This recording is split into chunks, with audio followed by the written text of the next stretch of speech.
Let's start us off with a couple little twisted gremlins. I heard some demon whispers in there. Yeah. You Yeah. ever hear stuff that just like kind of sounds demonic and you're like, oh, what are they saying to me? I don't even know. I don't even know if I want to know.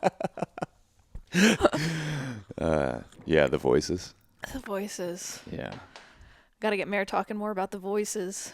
I don't know if I ever did I tell you that one time I was like so pining to be more, I guess, clairvoyant or clairsentient or any of the clairs. Like, just fucking please. Please hit me with some Claire energy. Yeah, I need some Claire. And I started to hear like what sounded like an angelic orchestra. You know, like, and like just like beautiful music that felt like from another world. And I've never been so scared in my life. I was like, I'm not doing this. I'm not doing this. Give me all the fluoride. Give me whatever I gotta do. Hit me with some fluoride. I gotta fucking drown this fucking angelic choir out. You hit me with that fluoride. That's literally how it felt because I was like, it's something I had wanted for so long. And then when I got like a taste of like hearing something that I couldn't see or know where it's coming from, I was like, I'm not about this. Actually, Actually, I can't do this.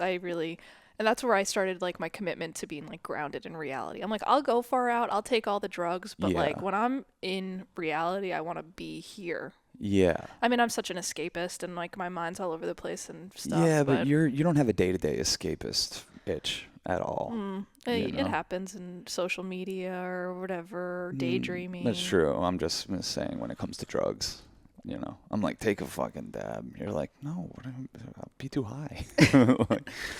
But it is a very interesting thing to be like, man, I wish I had those superpowers. And then like you start tuning into other stations on the dial. Yeah, you're like, and then all the stations start coming in at once on the dial. And you're like, holy fuck, what the fuck? I know when people are like, oh, I can see your aura. It's like purple or blue or it's yellow. A lot. I'm like, that sounded really cool. And then I'm like, actually, that sounds like a lot. Because then you not only, it's hard enough to interpret our reality and what it all means. With our crude five senses. Yeah, and then you add other senses, and I'm like, I wouldn't necessarily trust myself to be not distorting things with using my own ego or something. Oh God. And then like the ego can scare the shit out of you. It could be like, oh, you know, someone's against me or something's against me, or they're doing what is it, like astral warfare? That's not what it's called. Sounds like something. But you know what I mean. Yeah. People have said like, oh, they were doing fucking, and I'm like, I want my Merkaba to be so strong that even if people do send me bad vibes, it just like bounces off me and back to them. I think we kind of do have that going on a little That's what bit. I'm working on that. Yeah. Not to be more porous, but to me, I mean, it's like, I guess it's just my Taurus energy. It's pretty easy. You're a porous Taurus. I'm not porous. I'm not porous. But if you close out all the bad vibes, maybe you're closing out the good vibes too. So. I mean, yeah, exactly. How do you know? I mean, it's all just training to just get better at handling more shit. You know? But the more the different things that life's gonna throw at you, which is there's a lot of death, a lot of loss, a lot of releasing attachment. And it's like the harder it is to release attachment of something, probably the more gratifying or stronger you are on the other side of it. But it's like, so it kind of reminds me of an acid trip. It's like the harder the come up is, the funner the party's going to be. But, you know, the harder the releasing of like a relationship or whatever it is, you know, you're going to, when you do actually fully release that energy, you're going to be a whole new person. Yeah. It's a tough thing to swallow when you're in it. But I was actually just talking to the boys on Boys Club, mine and Joey's secret podcast that's on patreon.com/churchofchill. We had our friend Seabass on, and we were talking about that. And I was saying, not to call this into my life, but I was saying the best, most memorable acid trips, molly trips, mushroom trips, ayahuasca or whatever, is when I had to go through a tough come up. Mm-hmm. Yeah, always those are like, by the time I get through those like 2 hours of roughness, it's always just like the funniest life of my lives. Yeah, well, you feel invincible. Yeah. You're just like, I had a really intense come up once, and then it all hit, and I was just like, I'm a party. I was smoking fucking so many joints, and just like, fuck with me, try. What were we doing? Where were we? We were here. Yeah. Big party, Ayla and her friends, and You had a rough come up. no, it was just like a lot. What did we do? Like, do you remember anything about it? I don't know. Every come up, I just like find a place on the floor. I'm asking we took acid or so, like, what did we do? Yeah, like 2 tabs. Oh yeah, that was so fun. Mm-hmm. That was so fun. That was an especially intense one. It's probably the most people we ever tripped around. Yeah. And we took 2 tabs. Yeah, no, I think, but I think that applies to life. Like, if there's, you know, I don't know, just think about all the things, It's like, applied to my life. like, The first half of my 20s was a fucking come up like you wouldn't believe. right. Just life throwing every combination of things at you. Oh my God, yeah. Yeah. And then, like, I kept my focus and an idea of who I was becoming through it. Like, that was like the one sense of clarity I had about anything, was just like this goal of like, you're a filmmaker, dude. Figure out how to be a filmmaker. But I think that my life's felt like a celebration ever since. It was such a rough come up into adulthood, Well, and I don't know if it's like having that dark reference point allows you to be more appreciative of when things are good, Yeah. or, Yeah. because like, it's almost like being in LA. When it's nice every day, I'm like, this is depressing. Yeah. Like, I mean, we were in the South just before, and I was like, this is amazing. I now know why people live in the South. Like, Yeah. I was ready to move down there. I'm all about it. Uh-huh. I'm about the lifestyle. But there is something when you don't have the change in seasons or the tough days or the whatever, that it's kind of like creates like a general malaise blanket on everything. Yeah. Yeah. I mean, going through the seasons in the Northeast like we do, it's definitely builds character, I think. Roughing it through a winter. Yeah, the hibernation, the time to just withdraw. You just withdraw, and then you just get so hungry for the party. Like, I'm ready for this summer. I'm so ready. Oh my God. I'm ready to bust out. I wasn't ready for last summer to end. Last summer really ended for us like November 1st. Yeah. We kept it going. We started the party like Memorial Day weekend, and we kept it going till Halloween, through Halloween. Mm-hmm.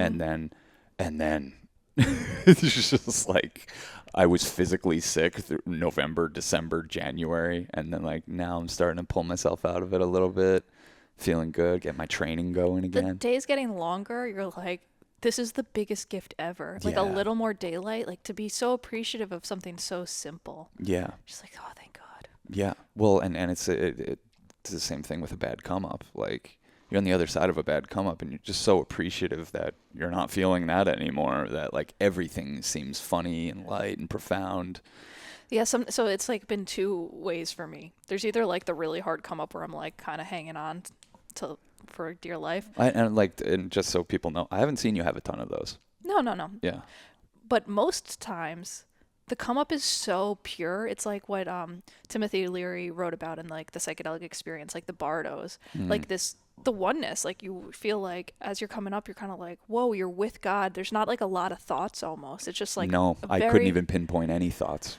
Yeah, very present and very just like, whoa, wow, whoa. And then the return to oneness, it's a spooky thing for a human body and psyche to go through. Yeah, and it's a really beautiful bardo state that almost like the next state is fun and giggly and stuff, but there's part of me that just like misses the purity of the first bardo, Yeah, I know what you mean.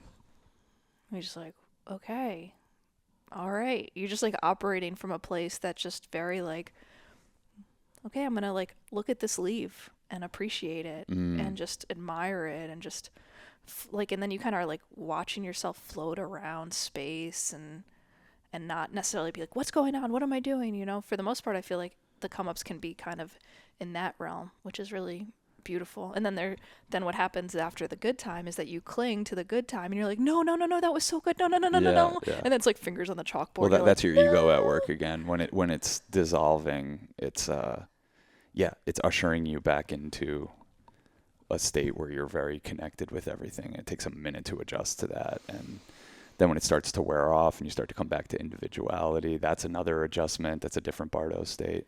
Right. Yeah. That's why like the first trip that I did was like probably the most valuable, the first acid trip, because I like took the most acid I've ever taken, and I also like had that clinging sensation of like this true manifestation of suffering through attachment. Like almost where it's like tangible, where you can like see it and feel it and hear it, and you're just like so desperate to stay in one plane, and then you're like, whoa, I actually like this is not pleasant. Yeah. Hanging on for dear life. Like I need to surf. Like we need to be surfers. We need to ride the wild, like we always say. Yeah. You know, that's where like the grace comes in. Yeah. Yeah. And it's crazy because it's like the grace needs to mature before it will let you access it. You know what I mean? It's like not yet. You're gonna have another ungraceful hour of your life and be a disaster. And it's cool because it fucking allows you to, instead of having a nervous breakdown or a mental breakdown or an existential crisis in the real world, you're just doing it inside. Right. And you're able to figure out like, oh wait, I actually have an immune system for this. Like there's a way to release attachment and not take some of these thoughts, which that's all they are, so seriously.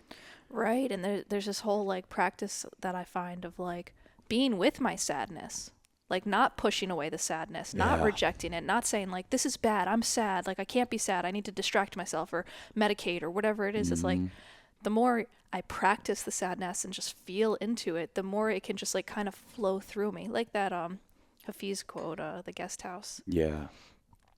Oh, let me see if I can remember it. Look it up. You want to read that? I don't know, whatever. Sure. I mean, you don't have your phone over here. It's fine. I don't care.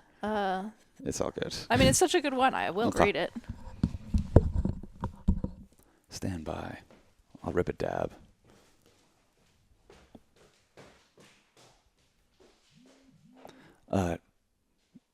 Please lend us your support. If you dig our show and you want lots more of it, and deeper episodes and more personal episodes and lots of music and our Discord community, go to patreon.com/churchofchill. It's pay whatever you want. We say throw us $2 if you can. If you have more, if you're well off, throw us 10, throw us 20. We really appreciate you guys. Really helps us right now. Of course, I'm glad I picked it up because it's Rumi, not Hafiz. My other favorite one's by Hafiz. Okay. But okay. I kind of remembered this, but I will read it properly. This being human is a guest house. Every morning a new arrival. A joy, a depression, a meanness. Some momentary awareness comes as an unexpected visitor. Welcome and entertain them all, even if they are a crowd of sorrows who violently sweep your house empty of its furniture. Still, treat each guest honorably. He may be clearing you out for some new delight. The dark thought, the shame, the malice, meet them at the door laughing and invite them in. Be grateful for whatever comes, because each has been sent as a guide from beyond. That's it. So good. Yeah. Yeah, so just I think that's like our practice as humans is to like, there's such a push and pull, and it's like, how do we just be with it? Yeah. Flow with it. Yeah, I feel like we're in, with the novelty of the technology that we've developed. I feel like we're kind of in like this like superficial transitionary state, and like where everyone wants to get on social media and project out like, look how happy and joyful I am, and like there's something so sweet about that, that most people are just trying to project like a happy, good life. I wanted to like share the good vibes. Like I kind of had this weird feeling about it because I definitely share when I'm happy. Yeah. And I'm like, I like when my friends share that they're happy. Like I like seeing my friends like on the top of a mountain or. But what I think it does is it creates this illusion that everybody's happy. Right. And it starts to make people feel a little isolated and a little paranoid. Mm-hmm. And like Mare and I have been talking about this a lot, like about like how you're creating your reality. Like, it's a really hard thing to describe. But basically what it boils down to, what Mare and I have been talking about a lot lately, is like, I don't know what your reality is. We're very close. We share the same space most of our days. I don't know how you're processing that, what your reality is. I barely know my own reality. Exactly. So, but I think that with the technological shift that's going on, and it's in a very superficial stage right now. There's not a ton of nuance to it. Yeah. I think that gives us this idea that like my reality's fucked up. Other people are having this great time. My reality's fucked up. I need help. And that's where the vultures start circling you. And it's, I don't know. You don't want to get pulled into like what do you stuff. need to be happy rather than who? What like, do you need to cut yourself off from those feelings? Mm-hmm. You know?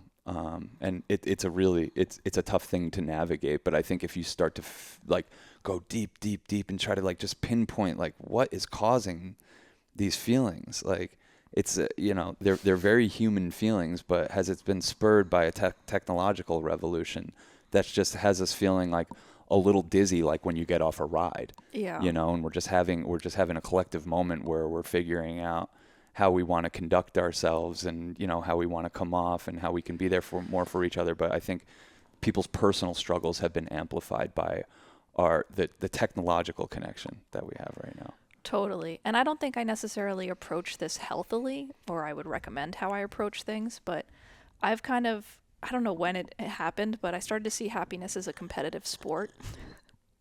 That's cool. I mean, whatever. We're in a competitive economy and everything is filtered through the fucked up dark prism of competition. You might as well like start working with that energy.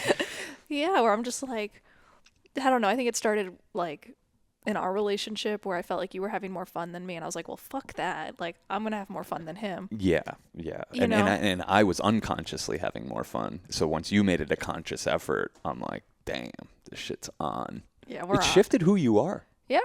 That's kind of a thing we've never even talked about before. I feel like we have, you know? We have, but now looking back, now we have like the sample size of the like, I'm gonna get while the getting's good too. Yeah. You know, Yeah, like, we're here to live, have a great time. let's have a great fucking time. What Let's am I, not be uptight. a victim of Sean because he's having fun in life? Like, what the fuck? Yeah. It's like, would be ridiculous. Yeah, exactly. Like, I know how to have fun, and like, I wasn't even like thinking your fun was fun. I was like, I don't want to necessarily be doing what Sean's doing. I just like get jealous that you're having fun. I'm Yeah. like, well, I need to figure out how I can have fun.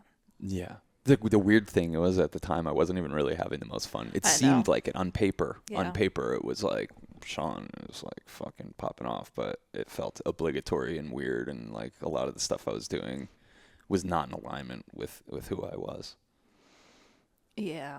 Yeah. No, I mean, you gotta take stock all the time. Like, am I even being in alignment with who I am, or am I just like being competitive fun? No, I'm just kidding. Well, it's so funny. It you know, because like if you look at the three of us, like me, you, and Mare, Yeah. you'd probably put me and Mare in the same category. Like, oh, those fucking druggies, they're always just looking for a quick high here and there, you know. And like you're pretty much like, I don't know, the way you do it, like you'll pass on grass all day, but then you'll get much higher than either one of us at night. You know, like you'll fucking start hitting the edibles and this kind of thing. So we didn't reintroduce, but we tried ketamine again for the first time in a year. Yeah. The other night. We decided we're doing it once a year, so Yeah, let's have a great time. Like I did not bring it up. Like Mare brought it up, you seemed excited, and I was kind of like, I'll be there for my girls, but I don't know if I'm gonna do this. You know, I don't know why. I was just like, well, because we decided we don't do this anymore. I guess but I'm not puritanical like that with myself. It's just like it is what it is, whatever. Well, like the last few times you didn't have fun doing it, so why would you even look forward to it? It just felt like a waste. Yeah. It just felt like a waste that like might not be like maybe net negative because it probably doesn't have the best effect on my body overall. Right. So it just felt like something I shouldn't be looking to as like the solution for anything. Mm-hmm. But it was our last night down in Georgia, you know, and we were like, let's fucking party. And so we make up all these lines and everything. Mare does half a one. I do half a one. You did like 6. Yeah, I don't think most people would ever predict that, but it's usually like.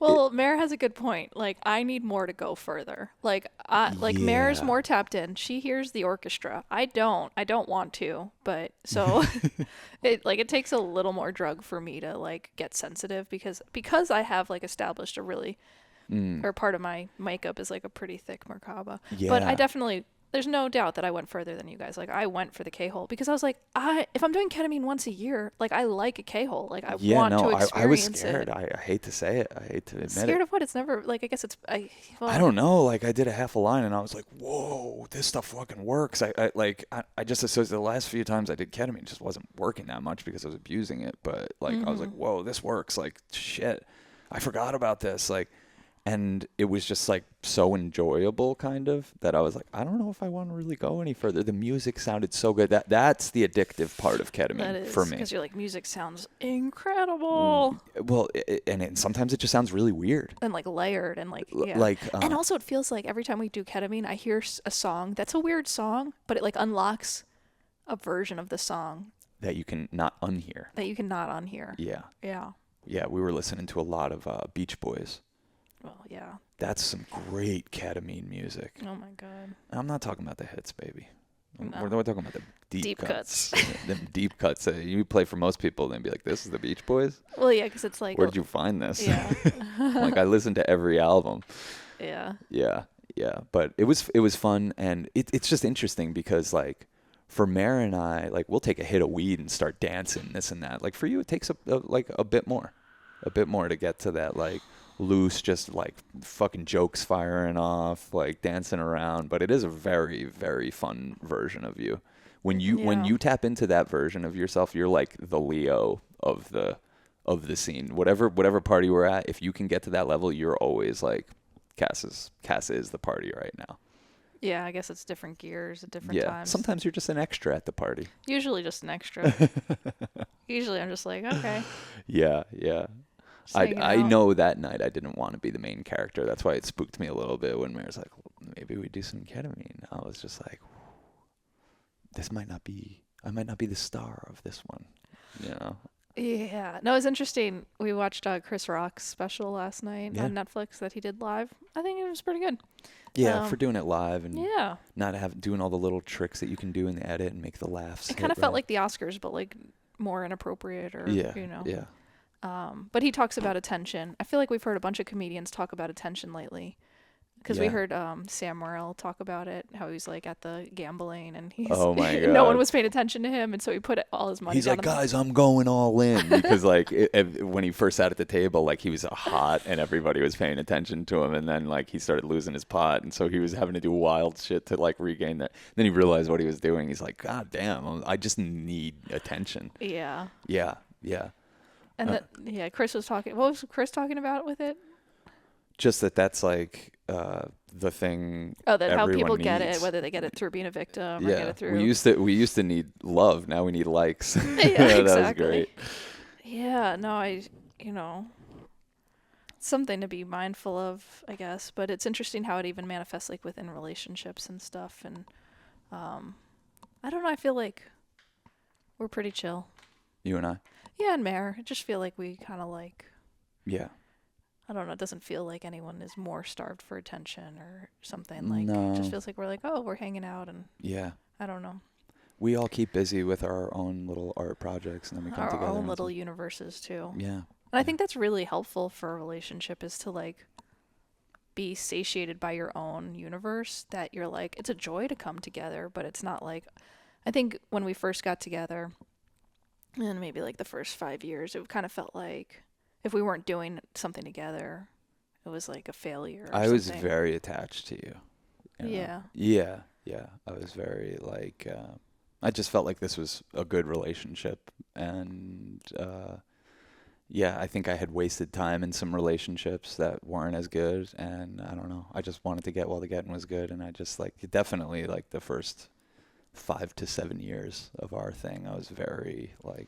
Yeah, like now we attached. Do different things, like and that's cool. But it took us my mom thought we were crazy. She's like, you guys literally do everything together. And I'm like, and she's like, that's really intense. Like, you guys never take a break from each other. And we're like, yeah, but we like it. Yeah, we like each other. So, but now it just always it feels important. It feels like we're in the midst of something, like we're getting towards something. Well, I always say to you, I'm like, if I live to 100, I still didn't get enough time with you. I know.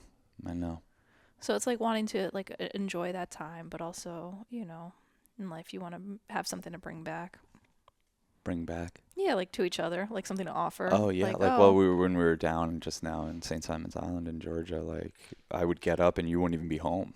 That is very rare in our life. Very rare. mm-hmm. Yeah, you take the golf cart and go down to the beach and do your dancing and stuff, and like I was getting a different version of you that I really dig, you know, someone who went out and got some sun and exercise in the morning, and like by the time I even encounter you, you're like wide awake, feeling great, saying I'm having the best day ever. Yeah, it's funny because some mornings, I guess when I get up and stress and do work, you don't like that version because you're like, we don't get to connect in the morning or Well, something. I think it just sends you on a path of that for the day, Right. you know. So Things are already so serious. yeah, yeah, and there's no reason to get too serious. Not to get too serious. Yeah. Yeah, because most of our work can be done in a lot of people's work can be done in more concentrated spaces. It's just we procrastinate most of the time. So Well, that I feel like that's one of the secrets to our relationship is like we're both really good at saying like, "Hey, fuck working 5 days a week. Like, let's just do all that work like in 3 hours one day." well, work smart, not hard, Yeah. is kind of what you try to go for. Where you're like, all right, like I got to do some important stuff, but I got to do it in hopefully a concentrated time, so we can have more fun. Yeah. Yeah. Have a lot more fun. Let's pull a Buddha wisdom card. It's You pull a Buddha wisdom card. it's divine masculine Buddha wisdom. Yeah, so you should do it. I'm going to just cut this and then read the one that comes out. This is going to be important wisdom. Yes. Do not let pleasure distract you. For in craving pleasure comes sorrow. It's so funny because I pulled that one True. twice before we did this. Are you kidding me? No, I'm not kidding you. What the hell is this supposed to mean? It's calling us out. It's calling us out. Do not let pleasure distract you, for in craving pleasure comes sorrow. Man, I guess. But also comes pleasure. Right? I'm not trying to disagree with the Buddha, man. My dude. But come on, man. I think He's not saying avoid pleasure. He's just saying like craving pleasure, is a saying whole like, different oh thing. well, I want this ice cream. Like when I get to this ice cream, I'll be happy after this podcast. I'll get these 3 hours worth of work done. Then I can fucking be happy. You should enjoy pleasure while you're being pleasuring yourself. I don't think the Buddha's saying don't enjoy the pleasure that's I wonder happening. what was the Buddha's policy on pleasuring yourself? Damn. Well, I think the Buddha sat under the Bodhi tree, and temptation came in the form of Mara, Yeah. pleasure, and The women, and he was like, no. So I think his policy is no. But the Buddha got enlightened. Yeah. And I don't know if that's our path. We have brief moments of enlightenment. Yeah. It's a hard state to live your life and still like. Well, talk about you got to release attachments. I remember when Ram Dass tells all these stories about, going out and being with Maharaji and meditating with other people, and then kind of being called home to be with his family. Oh yeah. And he went home, but his teacher at the time was like, "You're so close. Like, release that." And he's like, "No, I'm a human, and on this human path, like, I gotta go care for my family." Like, yeah. and yeah, I don't know. That's where I kind of get to this place, and it has made me feel pretty zen about life. Is like where I'm like, oh, the aim of life, or whether it's this lifetime or the next, is to fully release all attachment. Yeah. So this thing of like, oh my God, they scare you, and like if you're homeless, and I'm like, I don't know. I kind of stepped into a universe where I'm like, if that I am technically homeless. But just kind of feeling like not having judgment for the people who are walking that path. I think everyone should be housed and have access to housing, but Oh yeah, absolutely. but also just feeling like if the aim is being connected with spirit, and there really isn't judgment on how you do that or what that looks like, and it could look not pretty to other people, but I would argue that the people with the most are probably the most disconnected from spirit. Yeah. Yeah. I mean, no judgment, but like, the more you have, the more of a burden and weight, psychic weight you're distracted by, and the sorrow that comes from like the highest highs and the lowest lows, and wanting a bigger house or wanting the new car, or Yeah. I mean, do you think Elon Musk is happy? Do you think Jeff Bezos is happy? Do you think, like, is there something about that money that you think makes them happy? No, I saw someone talking about this the other day, just about how, I think it was, who's the rapper who was a stripper? I don't know much about rappers. Cardi B? Cardi B. Yeah, I think she was talking about how she used to be so happy when she was a stripper because she could just do whatever she wanted, go wherever she wanted, and now she's kind of like in a prison. You hear a lot of comedians talk about it. That's who I listen to most is comedians, and like Shane Gillis is getting on a level now where he's selling out 3 shows at theaters every night, but him and every comic I can think of all talk about their open mic days as the best times. Yeah, because it's like, even though they might have been struggling financially, and there's like the anxiety of like, am I going to make it, this and that, there's something about like being at the beginning of that journey and starting off and practicing your craft and learning, how to write for your voice, and all the excitement of that comes with that. Yeah. It's very interesting. Yeah, for a second I was like, oh my God, when we first started the podcast, like maybe one day we'll have a producer and have like a schedule, and then I realized actually that's not what I want at all. Yeah. I don't want that at all. I want to be able to do this whenever the fuck I feel like it. Yeah. Low pressure.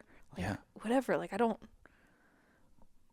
Yeah, you don't want it to become a job. Yeah, sometimes you got to look at what you think you want and then be like, is that really what I want? Oh, yeah. I do that all the time. I really practice that all the time. I feel into, this is my clairsentience or something. I'm able to feel into like if it's something I really want, I just think about the moment I got it and what everything's going to feel like after that. And a lot of times I'm like, I don't care. Sometimes even just going through that feeling is enough. You're like, all right, cool.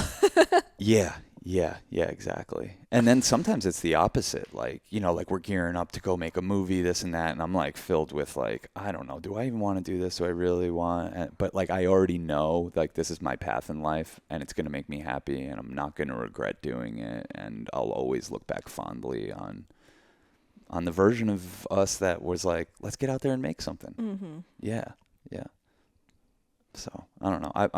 I'm trying not to get too attached to anything, and just letting life throw at us what it throws at us. And yeah, well, because you're at this age, at least I think, where we've experienced a lot of like disappointment, to say the least, where you like you have all this confidence because you're like, this and this is gonna happen, and then this is gonna happen, and then when you realize, oh, that's not gonna happen, and you're back at the bottom of the mountain, you're like, all right, it's not so bad because I have other mountains I want to climb. It's just about having like, you need a lot of mountains. Yeah. Not just one. You can't have all your eggs in one basket. No. Or you can. Not these days. I don't know. Anyone can do whatever they want. Be devoted. I mean, the people who are like devoted, will do the like get through the 10 rejections of their script and finally sell it. Like the amount of rejection that J.K. Rowling had before Harry Potter is like, I mean, that's all you need to know to kind of keep you on your path is like if you really believe in what you're doing and what you have to offer. Yeah. Is that like it's almost like a test. If you get knocked off on the first rejection, you don't even deserve what you're seeking. Oh yeah, totally. Yeah, I mean, life will throw shit at you left and right to test your perfect faith, and you kind of got to show up and fucking hold your ground. What basketball player, like, was it, who were we watching that got rejected from like JV basketball? Shaquille O'Neal. Yeah, see? That's what I'm saying, man. Multiple coaches told him, you're not going anywhere with this. Don't do this. And he became the most dominant basketball player to ever live. He became like feared, scary, like, man. When I was growing up, I was the biggest Knicks fan you could be. I watched every Knicks and every Rangers game, every Mets game. But I was obsessed with the Knicks. And when fucking Shaq burst on the scene, this is when I was a young boy. He was scary. He was like one of those opponents. You're like, fuck. You knew it when Michael Jordan came to the Garden. You're like, he's going to light us up. It's fine. Whatever. It's Michael Jordan. But Shaq was like, you're scared for the players on the team, you know? Like, Well, this he was guy's like a force that you couldn't fuck with. You know, Yeah. there's nothing you can do about it. Yeah, yeah. What an interesting dude, interesting life, you know? Yeah. I highly recommend the Shaquille O'Neal 4-part documentary on HBO. I think we've already talked about it. It'll be fun when we can like VR into someone else's life. Yeah, I do think that's definitely going to be Like a I want to thing. play basketball like I'm 7 feet tall. Yeah. You know, like I want to feel what it feels like to be on top of people and dunk the ball and dribble through my legs. And Yeah. like we won't need any of those skills or physical things to Yeah. feel that. Well, you know, sex always leads the way with these technological breakthroughs, and I'm pretty sure they're already doing that with porn. They're working it out. Yeah, but like I've heard people talk about porn, VR porn, where it's just like crazy ass scenarios. Who was telling us that there's this? Oh, Bob. He was saying there's this swing, VR swing, where it's you don't get on a swing, but you put on the VR headset and it's like as if you're going on a swing like this. Yeah, it's just a first person perspective. And even the guy who invented it, no one you has can't stand up. for longer than the longest he ever went was 5 seconds before you just fall because your brain just like Yeah. It just overrides. Yeah. It overrides your better sense, like just you knowing. It's kind of like when you take a drug and it just fucking gets the best of you, and like you forget, like I took a drug. I'm only gonna feel like this for temporarily. Why am I fucking freaking out? Yeah, VR definitely has that. Like we're not used to it at all. It's fun though. I've only tried it once. Yeah, it is fun. I had too much fun in it almost. Yeah, you could see how that could become an addiction. Totally. You know, both of us, like we know better than to even have video games around. Yeah. They've gotten so good. They've gotten so addictive. They've gotten just like they just create worlds that you'd rather be in than this one. I mean, I spent a lot of time as a kid in video game land, especially being like an only child. It's like how I'd pass a lot of time, but What were you doing? there was this game called Rage on PC where you'd go around and kill aliens and pick up little naked people. You loved it? They were like naked people who were like sitting like this, and you'd like walk onto them and then save them. But I did beat the game. Yeah. You know? Yeah, there's a couple games I've beat. I beat what's the one where it's just Mario? Super Mario Brothers. Yeah, I beat that one on Game Boy, Color Game Boy. Damn. It was a big undertaking, Yeah. to say the least. Yeah. I never beat any, and this is really embarrassing. This is deeply embarrassing for me to even admit. I never beat any of the Mario Brothers games. Really? Yeah. I got Nintendo on Christmas in 1986. And it had Super Mario Brothers. And I never beat the first one. Then the second one came out. I loved it. Never beat it. The third one came out. I couldn't wait for a game more in my life. Never beat it. I had a lot of fun playing those games. It takes a lot of devotion. Like it takes a lot. You know what it always was? All three of those games, I could still pick them up and get to the last fucking final boss in 2 seconds. I could figure out how to get to that guy's. I know how to slay that game. I just never knew how to beat the final person. And it's deeply embarrassing. It still sticks with me. I'm sorry. Yeah. You have time. You could pick it back up. Yeah. No, life is long. Life is long. There's still a chance. Well, I would say you came as close to beating Mario Kart as one could by just like having time things that no one could beat. That's my game. That's my game. Yeah. I would still an open challenge to anyone on send us your scores for N64. The N64 Mario Kart time trials that I have on my game, no one could beat them. There's no way to beat them. We told Joey last summer, me and my cousin Jesse were like, we set these records. We set these when we were in 9th and 10th grade. Try to beat them. For every attempt over 100, we'll give you $1. No, Jesse was like, you have to give me 10 cents for every attempt you do where you don't beat at me. Every attempt over 100 attempts. Like, it's like you get a free 100 attempts. Yeah. And if you can beat it, you'll get $100. And if not, you got to pay me 10 cents every try over that thing. Jeez. And he just fucking worked on it and like worked on it. He couldn't do it. And it's just like, you got to have somewhere in your life that you dominate. So at least, does that give you a little confidence? It definitely was. That's how I spent 9th and 10th grade. Like, Yeah. that's what I was doing. Yeah, it was before I discovered Babes, really. Or, like, I wanted to discover Babes, but, like, I didn't have a... Well, Babe's like a good time trial, so. Yeah. And it's crazy. There was this babe that liked me who was so hot, and she was my sister's friend, and she would just sit there and watch us play Mario Kart forever, and she would, like, let me feel her up and stuff. But I never made a move. Yeah. Yeah, she would just let me, like, feel her beautiful body. And it was awesome. It was like that was like my first experiences with a girl. But I was too shy to try anything. I was too distracted playing fucking video games. But then my family moved down to Florida. And that's when I was just like, no more video games, none of this shit. No more sports. I stopped playing sports and I stopped playing video games. Bring on the babes. And yeah, that was 25 years ago. 30, 25 years. 25 years ago. I've just been focused on babes ever since. You know. It's a much more useful thing to navigate my life than being really good at one video game. You gave up, what is the fantasy sports when we got together? Yeah. I had been doing fantasy baseball and hockey for a few years before I met you. And when I met you, I was like, oh, I don't want to do this anymore. Like, I stopped caring.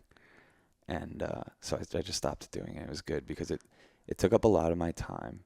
And it would create unnecessary frustrations. Kind of like watching the news. Like, why would you watch the news? Because you want to get your little outrage thing scratched. I was getting a lot of unnecessary outrage in my life over fantasy sports. That's so interesting. And well, imagine if that was imagine if what is happening now was happening then, where you could bet on it, where you were not only that actually makes me want to do it again. It does it? Are you kidding me?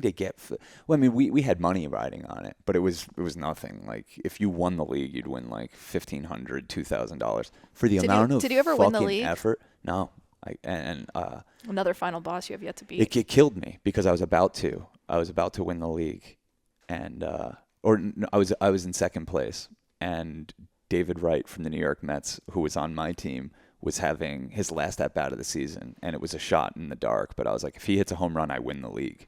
It's crazy. Like, it's crazy that it would come down to that. You know nothing about fantasy sports, but it's insane that it could come down to that.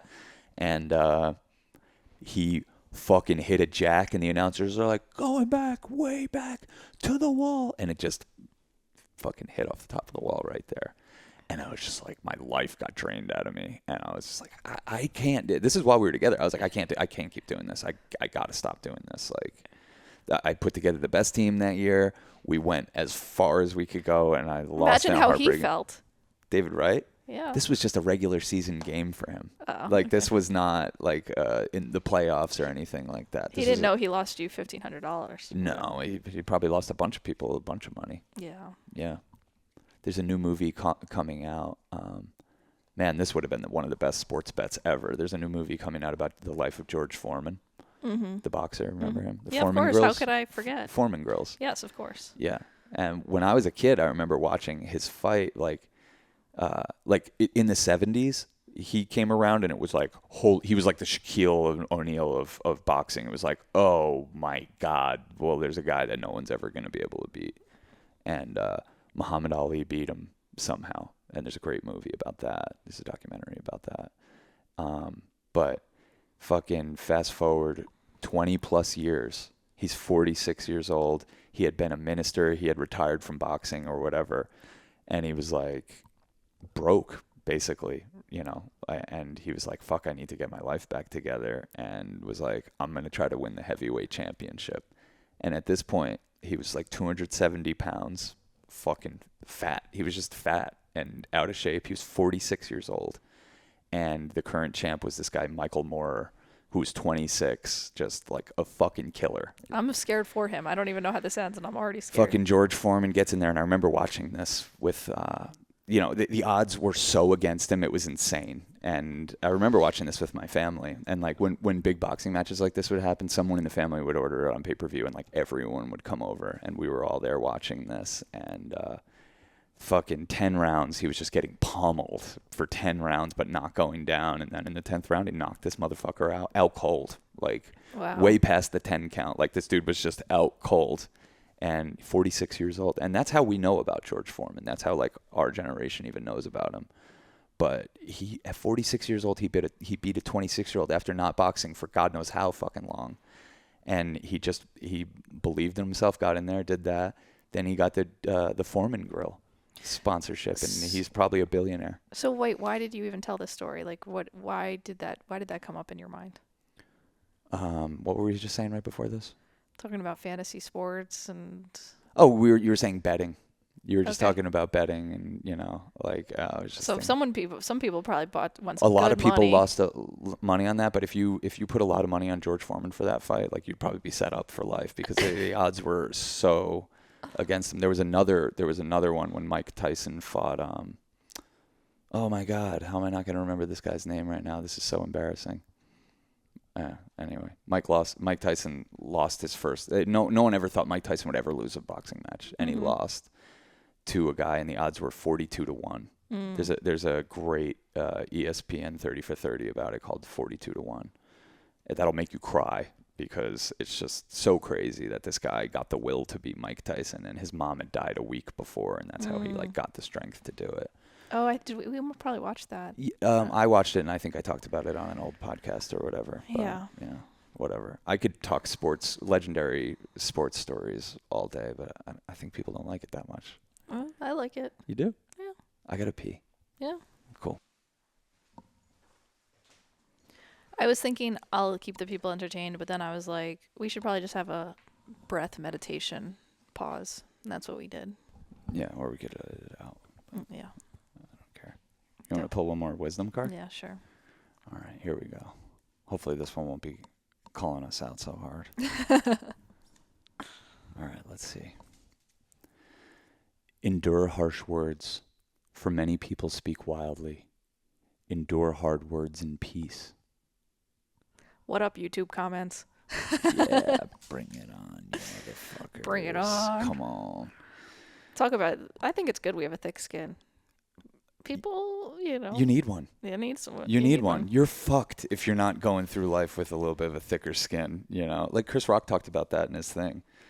People saying, words hurt. Words hurt. It's like, yeah, or you could just change your fucking processing. Words hurt. Well, he was like, getting punched in the face hurts worse, though. yeah, yeah, exactly. And I think this is great advice. This is great advice on how to navigate life, because people are going to say some fucking wild shit, and people are going to do some wild shit, and you got to just say this ain't my business. You've gotten better. You sometimes will take a harsh word and you'll be like, you want to play in harsh words? I can play in that game. Me? Yeah. What do you mean I use them? Well, you have the capacity to use harsh words. So when someone comes at you with harsh words, sometimes you're like, let's tumble, let's rumble. Yeah. It's not fucking a fair fight at that point. I think maybe people don't know that about me, but I've yet to meet my match. Mm-hmm. Yeah. So I just don't even do it. I don't even go there. Yeah, you and Mare are pretty confident that you both are the winners of the match, and then I'm like, well, you haven't. Tumble with me, and we'll see. We both lost. No. I let you think you win. No, I don't think I win anything. You don't win. When you're the person doling out the harsh words, you're not winning. You're just protecting yourself. It's like Beyonce has this song. She's like, you hurt me, you hurt yourself. I mean, it's about cheating, but it's so true. You hurt the person you love, you're hurting yourself. You hurt anyone, you're hurting yourself. Yeah, exactly. And it sticks with you. Yeah. Yeah, it sticks with you. It's like something I really had to reckon with at some point. Because we've talked about it a million times, but I used to just be really... if someone crossed us, I'd fly off the fucking handle. I appreciate that, though, sometimes, because you're like, we have... we make art that needs to be defended sometimes, like needs to say like, hey, you might not be looking at this right, or hey, this isn't for you, and that's okay. Yeah. Like I think it's a fair that you at times when someone just comes at us with like bullshit, we're just like, yo, that's bullshit. I think that's fair to do. Yeah. But I think it's what it brings out in you. You just want to like try to, that's what it's saying, endure harsh words with peace. Yeah. Because it's like, is anything worth taking away your chill? like your good day? Like, is it worth giving it away? It doesn't seem like it, but then like, you get a fucking phone call from like some production company who's like, by the way, we're going to make Florida Man into a series for National Geographic. And, which they are doing. Because remember, we met someone who was like, someone came around here and they're like they filming said they're for making Florida Man. Man. Yeah. Well, whatever the case may be, like, cool, try it. But if you're going to call me up and tell me to my face, like it's some sort of compliment that you're going to rip off my original work and turn it into something where you make a lot of money, I'm sorry, you're going to get the brunt of my harsh words. And I fucking despise the people that pull that shit out of me because they fucking disturbed my chill. And that's what it is. That's where the anger comes in. I'm like, damn, you could have just like did what I did and have an original thought or an idea and develop that. But you went down this path, and this path led you to calling me up and disturbing my chill. You motherfucker. Well, I think I'm trying to sit here with my hot ass girlfriend and just appreciate her. well, I think a lot of things in life, like, my dad kind of just went through a breakup or whatever. He doesn't listen to this, so I don't care. Kind of. My dad kind of went through it. Your dad broke up with his partner from 12 years. Yeah. She moved across the country, but they like had the most amicable. And my mom and dad. Sickeningly amicable. My mom and dad got divorced, and they had the most amicable divorce. And my mom's like, sometimes she gives us a hard time. She's like, I don't like how you and Sean fight so much. Like, I don't think it's healthy. And I'm like, you got divorced. Without ever saying. Without any confrontation or adjustments able to be made. The hell? Like, I think there is a place where you kind of just, not necessarily harsh words, but saying your truth and having it out is probably a really healthy component of like a relationship, because if you're not acknowledging the energy within you or allowing it to move or whatever, you're going to stagnate, and you're going to have to play nice, but you're going to be gritting your teeth the whole time. Well, and then you get like enough of a sample size of like the stagnation playing nice thing that you see what happens. Your dad's relationship with that woman was like, it was the definition of like stagnant. Yeah. Yeah, it was like molding over fucking, like it was just like. Well, I was like, Dad, why didn't you end it sooner? Because he was like, I wasn't happy for a long time. And he's like, I was lazy. Yeah, I relate with guess that. When he said that, I was like, that's some real shit. Yeah. It's the combination of laziness and being slightly scared, or very scared of your partner and what they just might like say not or wanting do. to go through the drama of the breakup and not wanting to deal with the disentanglement that's required and the discomfort and it's kind of easier to just stay in something like that's not great than to like. I can't relate with that though, and I don't think you can either. I don't even want to get into anything that's not great. Yes, exactly. So and he talks about that, which is that disturbs me more than any of it. He's like, I knew right away not to date this woman. Yeah. 12 years? You knew right away? We had someone else tell us that. Remember? We went up and visited our friend, and like she had been with another one of our friends for like 5 years, and it was kind of an odd couple to begin with because like he's like schizophrenic kind of, and she's like, regular functioning person. And, they broke up, and it was really sad. It was really sad for everybody, their friends, them, whatever. But she was like, I knew not to do that to begin with. My body told me, don't do this, don't have sex, don't go any further with this person, and I did it anyway. And what do you get when you do something that out of alignment with what your fucking everything in your being is screaming at you? What do you get? You get a prison sentence. For her, it was 5 years. For your dad, it was 12. Fucking crazy. And there's definitely countless examples of, way longer than that. Oh, yeah. But if the alarm bells are going off before you're even fucking entangled with the person and you go ahead with doing that, yeah, karma's coming for you. You're going to have to fucking pay the price. But it's really interesting because now this is my first time even knowing your dad. Oh, I've been telling you for 12 years. I'm like, my dad's cool. Like, my dad's fun. We have a Last great night time. was my first time hanging out with him since he's been broken up. And I'm like, oh, I get along with you. Like, you're cool. Like, you're actually funny. Like, you're light. Like, yeah, you've always been saying this. And I'm like, Cass, I get it. You're daddy's girl and everything. Your dad doesn't have a sense of humor. And I'm like, no, he does, actually. Yeah. He'd prefer to be laughing and joking around. Yeah. He was that part of him was inaccessible Well, while he was in a it would come. relationship. You couldn't even hear it because it would come out around Amy, but she would kibosh it every time. That's So it's what I'm so saying. distracting. Yeah. Well, that she and would then roll it's her like we're eyes. watching them kind of be in a fight instead of me laughing about whatever he just said. Right. Yeah. That's why I was like, I like hanging out with my dad. I'm gonna go hang out with him alone. Like him and I just bust each other's balls and laugh. Like we just have a funny ass time. Yeah, always been you've always gotten along with And your I'm dad. glad you're starting to see it, Yeah. Because, that's obviously we'd wish for someone who, like, his natural inclination is to, like, joke around. God, to be with a partner. And that happens all the time. People with damn. natural inclinations to have a good time, there's almost like a balance that happens where they end up with, like, a stickler of a partner. You even say it about me. You even say, like, I'm hard to laugh or whatever. You're just a tough crowd sometimes. Yeah. Yeah. Well, it's because I'm, like, whatever. Sometimes I gotta. You're somewhere else. It's not my fault. Like, I am really funny, actually. You are But really you're just funny. not hearing it, and it's okay. Yeah. That's fine. I don't care. I've reckoned with that a long time ago. I hope so. Oh, yeah. No, you make me funnier. You make me... Yeah, because you gotta do I gotta better take it up a material. notch. Yeah, I gotta take it up a notch. Let's do another one of these. These are fun. Okay. Okay, I'm gonna pick for my divine All right, masculine. okay. Let's see. Let's See what it has to It's up say. to you. Your worst enemy cannot harm you as much as your own unguarded thoughts.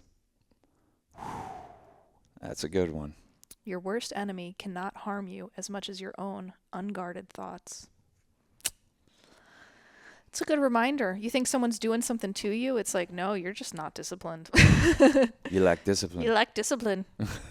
You let someone else write the story, tell your narrative. Oh, they didn't like me, so I'm rejected. I'm not. It's like, no, that's not the truth. That's just like thoughts. It's thoughts. You're handing over the power of your own thoughts to someone else who fuck them.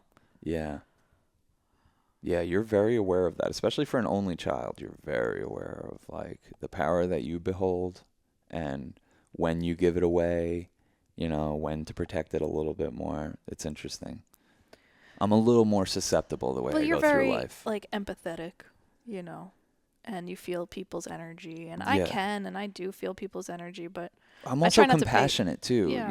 like I want people to feel like I'm giving them the time of day. yeah, of course. And sometimes that means getting in the mud of their thoughts.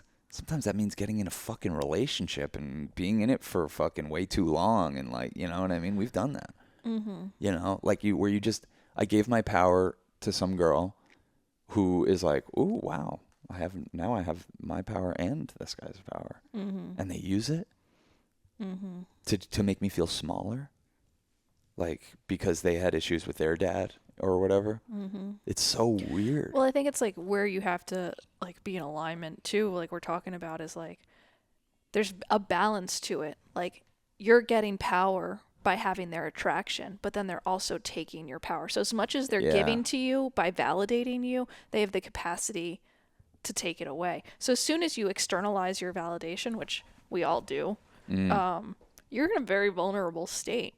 Yeah. Because your validation is now at the whims of when someone texts you back, or if they text you back, or if they want to go on a date, or if they don't, or if they want to plan a future with you. Like, it's tough. It's tough because or whether or not they want to buy your idea or fund your movie or, that's where it's like, it's important to remember your own wholeness, your own perfection, and try to prioritize feeling into it, not even thinking about it, just knowing I am whole, knowing I am complete, knowing I am perfect, that this is perfect, that this moment is perfect, and embracing what is, because that's all we can do is like really accept. It's like a practice of acceptance into the moment of where we're at, and not judging it. Yeah, acceptance is the opposite of clinging. Yeah. And it's a very powerful tool that I think just a lot of people just don't know how to access because we're not really taught that ever, We're taught the opposite. Like, no, do not accept anything. Fucking, manhandle life. Well, this is where I'm the worst is like, because I treat life like a game a lot of times. Life is not a game, Cass. I This don't is know. a temple. Yeah. Well, if I feel like I'm being rejected or something, or someone didn't respond right to my email or whatever, I'm like, my mind goes to work like, well, I can win them back. How can I win them back? What can I do? I'm going to win them back. You I know? do the opposite, which is why maybe even certain friends have stayed in our life, you know? Because I feel if someone, I've talked about it before, if somebody flakes, I'm like, cool, they're gone. They're out, you know? If they exhibit flaky behavior. I don't care if someone cancels or this or that. Flakiness is a whole different thing. Well, for me, I'm like, okay, I didn't say something right. I didn't I do know. something right. I was too needy. I was too like attached. I came on too strong. Okay, let me play the game. I can be cooler. I can play it chiller. You know, just let me try. And I'm you know? like, fuck them. Yeah. Fucking like whatever. Let's Yeah. have a more fun time than them. Well, yeah, and it's fucking torture sentence what I do to myself. But it is who I am, you know, as far as like I want to do good, so I want to look for ways to do better. Not that everybody doesn't, but it's like a serious practice of mine. Like, Yeah, okay, you have the time to do it. yeah. You might as well become a good person. Well, not even a good person, just like how can I do right by you? It's a good person. You know, we're here walking each other home. Yeah, and I want to do right by you. Yeah. I want to be good to you, and I want to learn what is better. So, you know.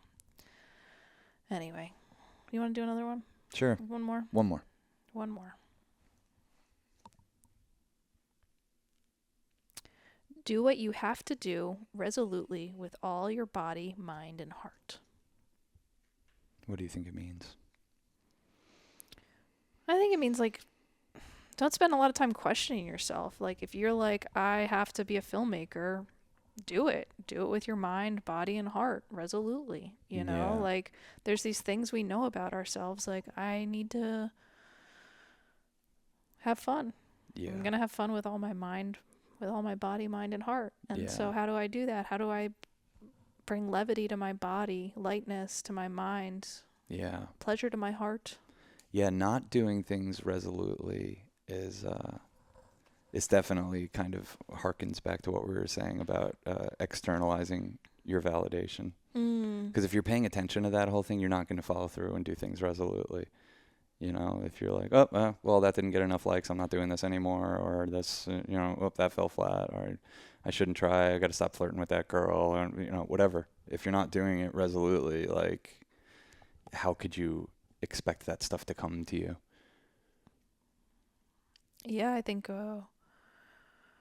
it's just like a reminder, like what we were saying, it kind of comes back around to like the rejection and like if you have an idea or something that you believe in, you know, you got to give yourself fully to it. And that means not being deterred by one person not understanding your idea or getting it or whatever. Yeah. You and I have gotten into this a million times. Like if I'm feeling like full on about something and you're like a little wishy-washy about it, come on. Yeah, no, you really like help. I fucking care about this. Like you help tune me because we're very much like this is something to take seriously. Like business partners and life partners and partners in a way that like, and I appreciate it because you like will like you'll walk me through it. Like we're gonna care about this and this is why. Yeah. And we shouldn't approach this half-ass. And this is who we are. We should use our whole ass. And we should use our whole ass. Yeah. So, you know, resolutely use your whole ass is basically what the Buddha's saying. Yeah. With your whole ass. Proceed using your whole ass. Yeah. But don't get too attached. Yeah. Yeah. Well, you want me to read the two? We'll just sum it up.